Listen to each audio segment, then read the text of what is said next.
Stu Marker, who, spoiler alert, is one of the original two killers of the Scream franchise and is at the centre of popular fan theory that suggests he survived the eventually original film and has been possibly pulling the strings the entire time, is a really weird guy. And in today's video, I'm going to be going over several theories from myself and others, along with trying to figure out a clear timeline of events and even reveal where Stu might have been hiding this entire time.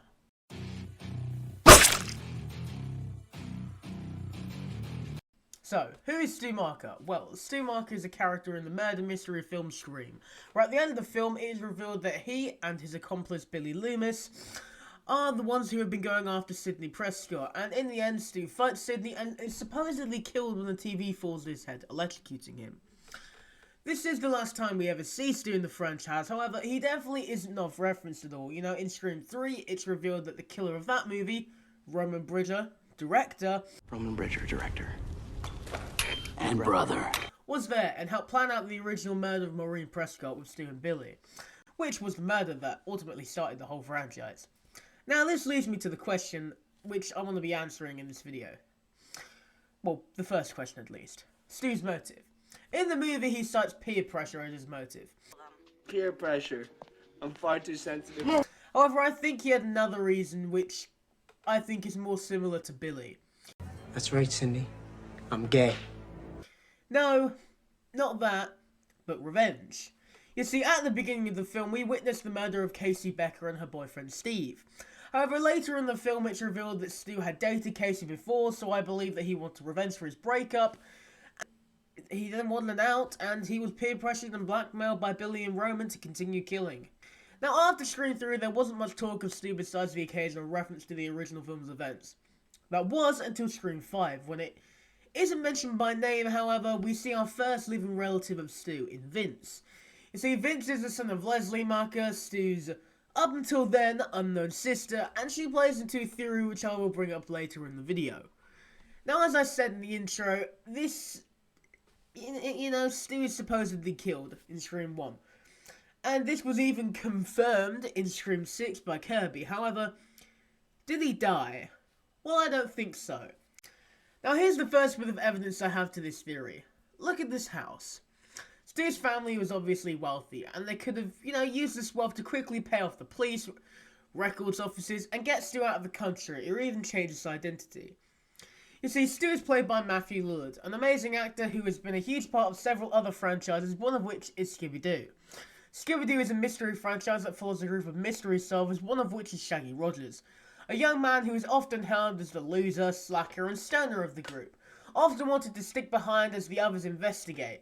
However, instead, he's just shoved to the front of the group, much to his own displeasure.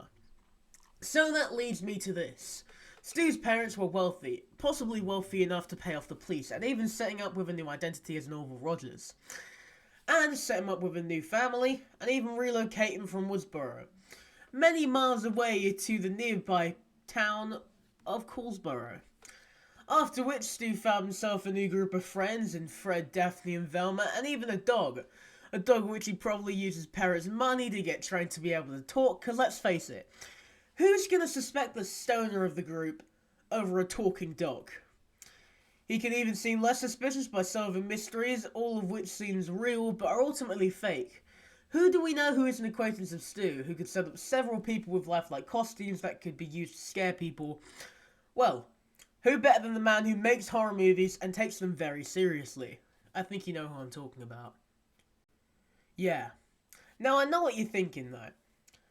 Why would Stu give up his life as Shaggy and return to haunt Sidney in Scream 7? Well, firstly, thank you for asking, and if you've watched, like halfway through the video now, consider subscribing to the channel.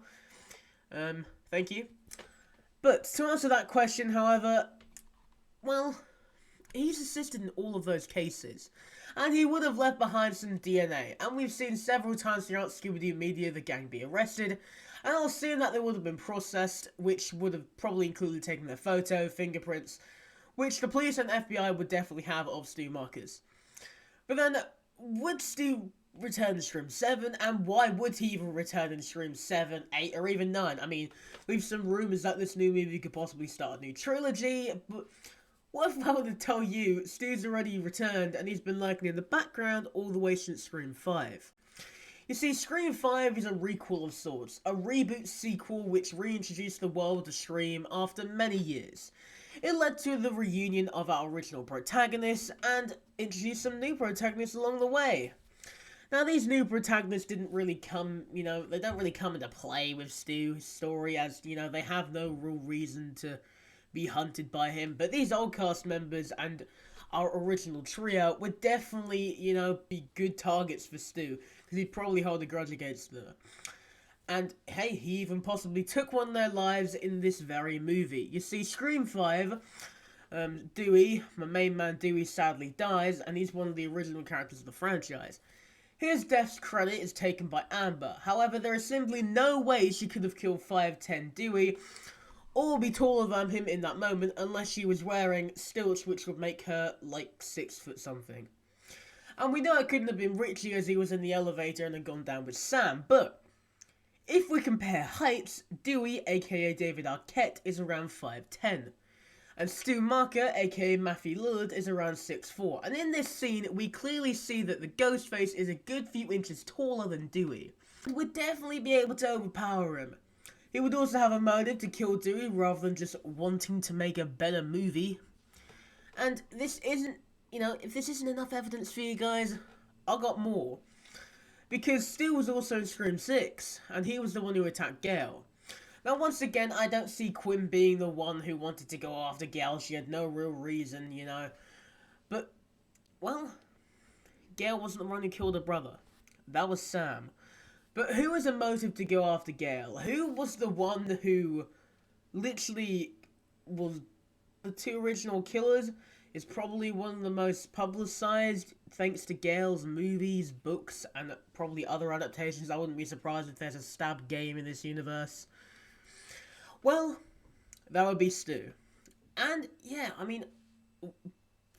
it would be kind of cool to see this guy go after them and try and get revenge after all these years. And after he killed Dewey, why not go after Gail before ultimately getting revenge on Sydney in Scream 7?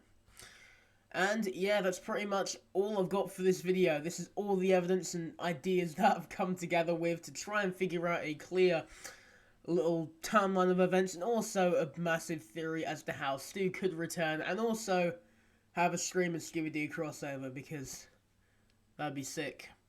But yeah, that's pretty much it for this video. I do want to say thank you guys for watching. I wrote this script over like the course of 2-3 days, because I had no idea what to properly write down, but I ultimately came up with a good idea. So thank you for watching this video. I do really appreciate it. Until next time, bye bye.